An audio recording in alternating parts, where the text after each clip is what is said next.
Mr. President, under the rules, I can explain why I'm calling for a vote first so that I can convince them to vote for me. No, under the rules, When you object, there's an Mr. objection. The vote will proceed without any explanation. President, and after under that, the we will rules- allow the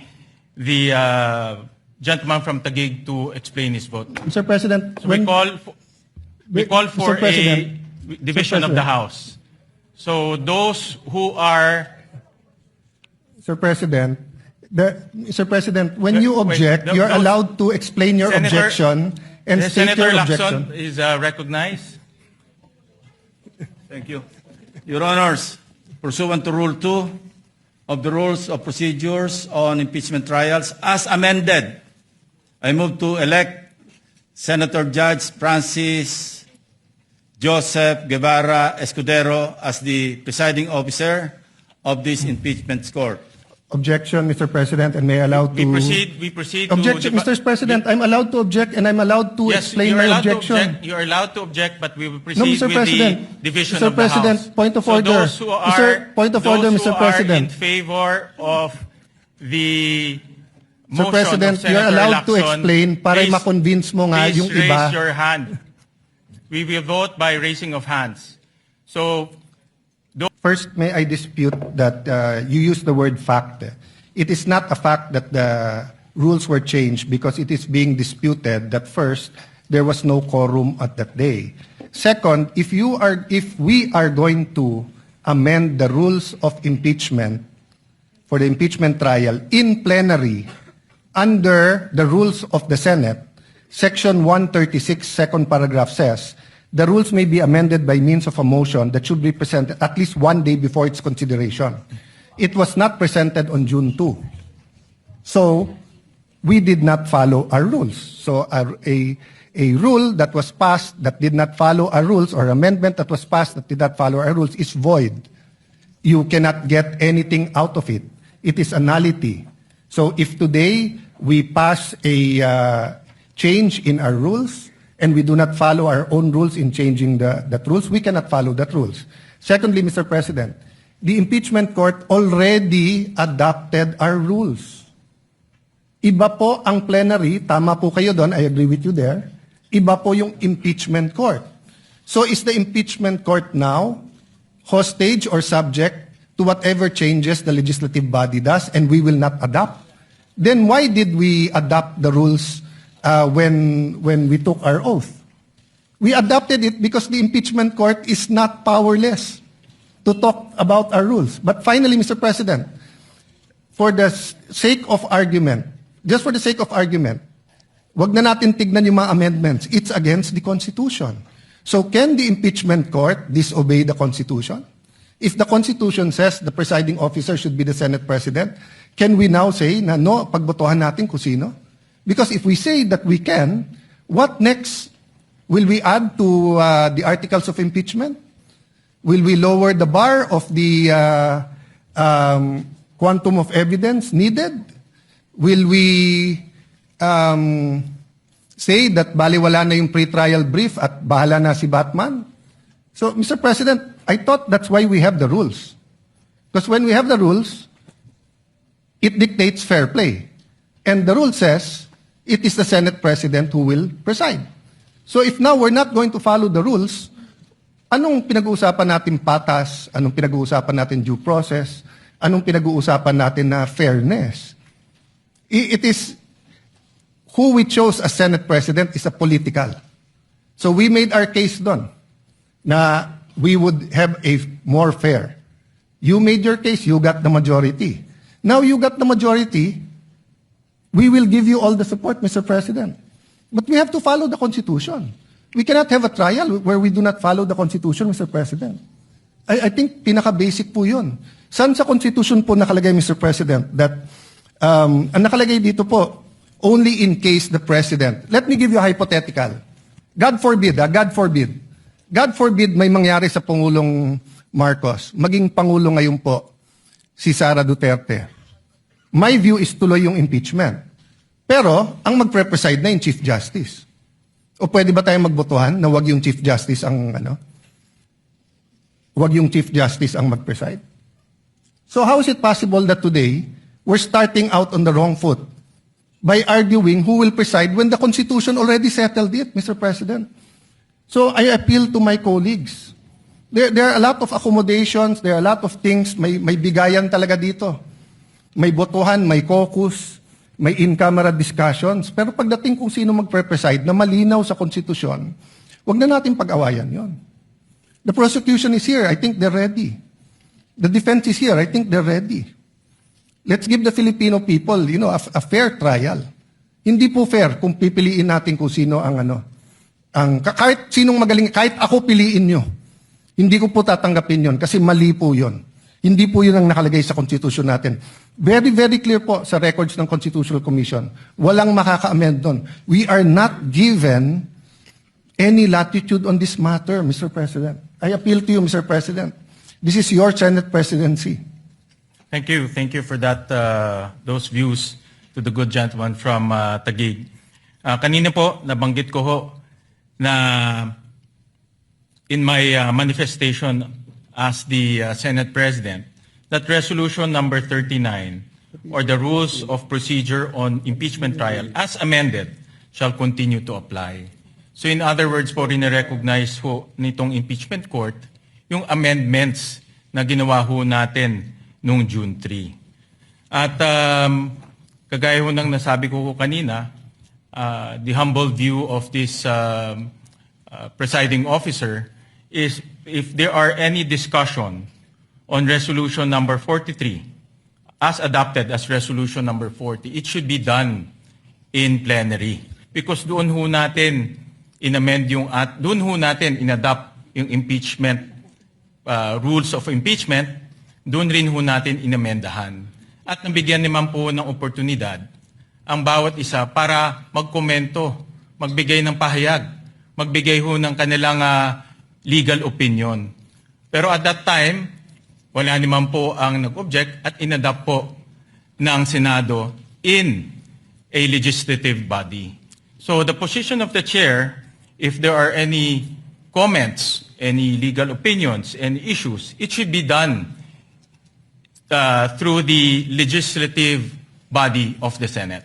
Mr. President, there is no conflict, Mr. President. With your permission, Mr. President. There's no conflict. If you want to discuss it, in 3 weeks may session na tayo. So all we have to do today is follow the Constitution. You preside. Then pagdating ng plenary, then we can debate whether we are allowed to amend the Constitution or not. Because, Mr. President, that's why I premise this not as a parliamentary inquiry or as a point of information or whatever we may call it. That's why it's a point of order. A higher point of order than the point of order in the rules is a point of order in the Constitution. The Constitution says it is the Senate President who will preside. So are we saying now, Mr. President, that the rules can amend the Constitution? Is that the ruling of the chair? Before I make my final ruling on this matter, may I recognize the gentleman from Pampanga, Senator Kiko Pangilinan. Thank you, Senate President. Mr. President, with all due respect, the Constitution does not provide that the Senate President must preside in cases of impeachment trial. What the Constitution provides is that when the President is undergoing impeachment, going through the trial, is being tried, the Chief Justice must preside. Nowhere in the Constitution, in the provisions on public accountability and impeachment, does it say that the Senate President must preside when the Vice President is under trial or any other impeachable officer. And precisely because of this, and precisely because the Constitution likewise allows Congress, not the impeachment court, Congress, to promulgate its own rules, which is what the Senate did in June 3. We proposed amendments to the rules under our rulemaking power, which, by the way, was subsequently ratified when we convened in a special session on June 17, the June 3 journal was ratified unanimously on June 17 when we had our special session. And in the June 3 minutes and the journal, precisely, we approved the amendments to the rules. This was further ratified on June 17. Therefore, it is considered regular. The presumption of regularity now comes into force. But having said that, Mr. President, the good gentleman from Taguig has brought this matter before the Supreme Court. And we agree with the point earlier raised by the Senate President. This matter should be either discussed in the Senate in plenary as a legislative body, or if he has questions which may in fact turn out to be valid, he has brought this matter before the Supreme Court. And therefore, this impeachment court is not the venue for this debate, Mr. President. If there is anyone who is out of order, with due respect, I think the proper process is the matter is pending before the Supreme Court. There is no temporary restraining order. There was a request for a status quo ante order. It was not granted. And therefore, the presumption of regularity behooves us as an impeachment court to proceed. And finally, Mr. President, allow me to reiterate, the point of order is improper. In fact, the debate on this matter here in the impeachment court is out of order, Mr. President. Sir For the President. So, Sir President, so before you decide, Mr. President. the chair has already Sir ruled. President, before you rule, The chair has Senator Pia already wants ruled. to ask for the floor. Just And 2 minutes. may I respond to May Senator well, Pangilinan? allow the gentleman from Taguig to rebut for 2 minutes, and then we will make the final ruling. Before I rebut, I'm from Ateneo Law School. And what they taught us there is that you look at the records of the Constitutional Commission. And then, pag klaro, klaro. But let's call someone from UP Law to see whether they were taught the same thing. Senator Pia, may I ask that Senator Pia be We recognized recognize the before I get my gentlelady 2 from minutes? Taguig, Senator Pia Cayetano. Thank you, Mr. President. It's not an Ateneo UP issue, but always happy to stand before our colleagues and share our experience in the UP College of Law. I was prepared to address this to all our members of the bar in the Senate, but since it is Senator Kiko, my schoolmate, my teammate actually in the UP volleyball varsity team who stood up, I'll also specifically address it to Senator Kiko. So dear Senator Kiko and our colleagues in the majority, knowing that you have members in the majority that are lawyers, and for those who are not lawyers, you definitely have consultants who are lawyers. Wala naman siguro ni isang senador dito na walang consultant na abogado. Kahit ako abogado, ang dami ko hong staff na abogado din. Why? Because these are legal issues. We need to talk to the experts. Kung pag-uusapan natin ang mental health, physical health ng Vice President, then of course we will not listen to lawyers. We will listen to doctors, di ba? So this is a legal issue. Let's hear what the lawyers have to say. But let me just quote, because I know the Senate President doesn't have time to call on all the lawyers. So if you ask your lawyers in your staff, I'm sure nag-abala sila to look at the constitutional records, to look at the journal. I'm sure.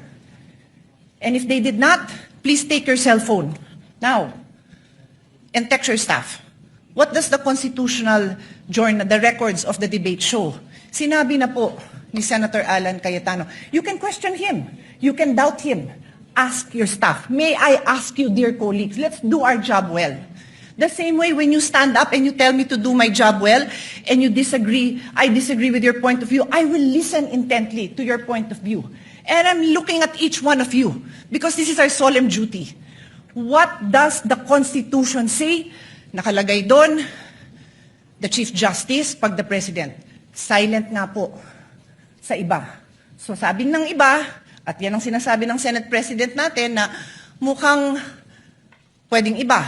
So we looked at what the constitutional framers said. What did they say?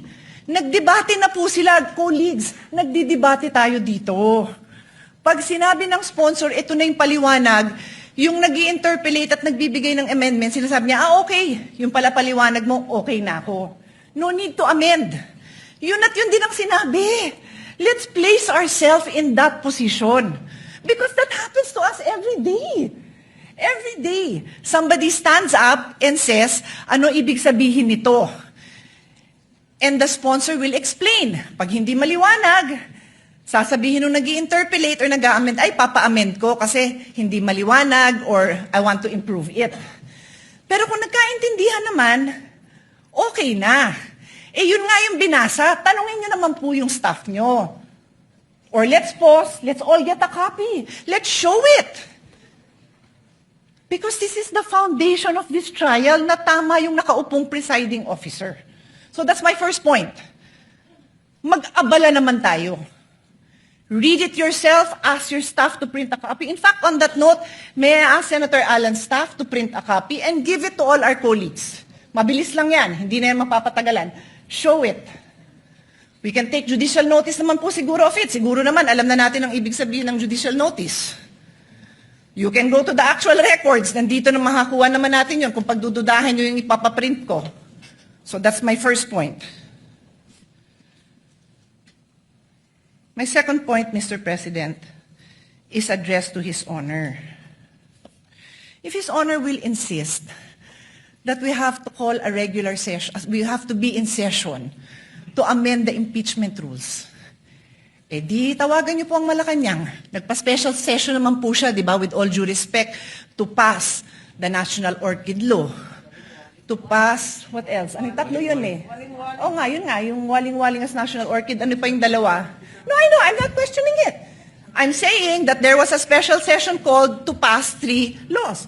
Naalala ko yung waling-waling because I love it. This is important. O ano pa yung dalawa? Unfortunately, hindi ko na maalala. Dalawang naturalization. Sports-minded po tayo. Love po natin yan. Nagkaroon ba ng laban between now and July para mag-special session tayo para doon? Hindi ko alam. But in any case, ito importante to, di ba? E di kung pa-i-insist nyo na yung impeachment amendment na yan kailangan gawin ng special session, eh, mapapatawag tayo ng special session. Mukha namang very supportive naman ang Malacanang sa majority. Di ho ba? Pero I take the position that we are in impeachment court. We are already in impeachment court. Therefore, the amendments must happen here. Medyo common sense din naman po yan. I rest my case. Yun lang po. But as soon as the copies come, I will give it to you. Colleagues, look at it. Huwag tayong majority-minority botohan. Ayusin natin yung pagboboto natin dahil pinapanood tayo, pinapaniwalaan tayo, umaasa sa atin ang taong bayan. Maraming salamat po. Once again, it is, again, before the chair rules, let me acknowledge a former Senate President, Senator Tito Soto. Thank you, Mr. President. Tama-tama yung sinabi ng distinguished lady from Taguig. Tanungin daw yung mga legal staff. Binigay nga sa akin ng legal staff ko, eksakto nga ito eh. Article 11, Section 6, page 154. Constitution is silent regarding presiding officer of Senate impeachment. However, the Constitution expressly provides that the Chief Justice will preside if President is on trial. O ngayon, yung mga graduate ng Ateneo, tsaka ng mga UP, ito ngayon yung legal maxim. Expressio unius et exclusio alterius. In other words, the express mention of one thing is the exclusion of another. Palagay ko, naintindihan nyo lahat ganyan. Itong akin, sa publiko yung sa akin. Ang sinasabi ng publiko ngayon, nanonood sa atin, dapat you should not resort in too much technicalities kasi ang public interest ang iniisip nila rito. They want to expedite the proceedings. They want the trial, not rules. They're interested in the trial, not rules. In the interest of justice, sabi nga nila, sometimes rules are not sacrosanct. But itong nangyayari ngayon dito, ang publiko ang importante rito. Where does the Constitution emanate from? From the public. From the people of the Republic. So, desisyonan nyo na to, Mr. President, para matapos na. Mr. President, can I have my 2 minutes? Once again, let me reiterate the position of the chair. My humble position is that this matter should be discussed during plenary when the Senate is convened as a legislative body. And may I ask the gentleman from Taguig if he is objecting to this position? I'm objecting that position and will call for a vote. May I explain? I think under the rules, I can explain why I'm asking We'll for call a vote. for a vote first, and Mr. then President, we'll can explain, allow. Mr. President, under the rules, I can explain why I'm calling for a vote first, so that I can convince them to vote for me. No, under the rules, When you object, there's an Mr. objection. The vote will proceed without any explanation, President, and after under that, the we will rules- allow the gentleman from Taguig to explain his vote. Mr. President, So we call Mr. for a President, division of the President. House. So those who are Mr. President, Mr. President, when you Wait, object, you're those- allowed to explain your Senator- objection and state Senator your Lacson objection. is recognized. Thank you. Your Honors, pursuant to Rule 2 of the Rules of Procedures on Impeachment Trials, as amended, I move to elect Senator Judge Francis Joseph Guevara Escudero as the presiding officer of this impeachment court. Objection, Mr. President, and may I allow to... We proceed Objection, to... Mr. President, I'm allowed to object and I'm allowed to Yes, explain you're my allowed to objection. object. You're allowed to object, but we will proceed No, Mr. with President. the division Mr. of the President, House. point of So order. those who are, Point of order, those Mr. who are President. in favor of the Mr. motion President, of Senator you're allowed to Lacson, explain para please- ma-convince mo nga please yung iba. raise your hand. We will vote by raising of hands. So, those who are in favor of the motion of Senator Lacson electing Senator Chis Escudero as the presiding officer, please raise your hand. The clerk of court is directed to count the votes. No, in our rules parliamentary procedure.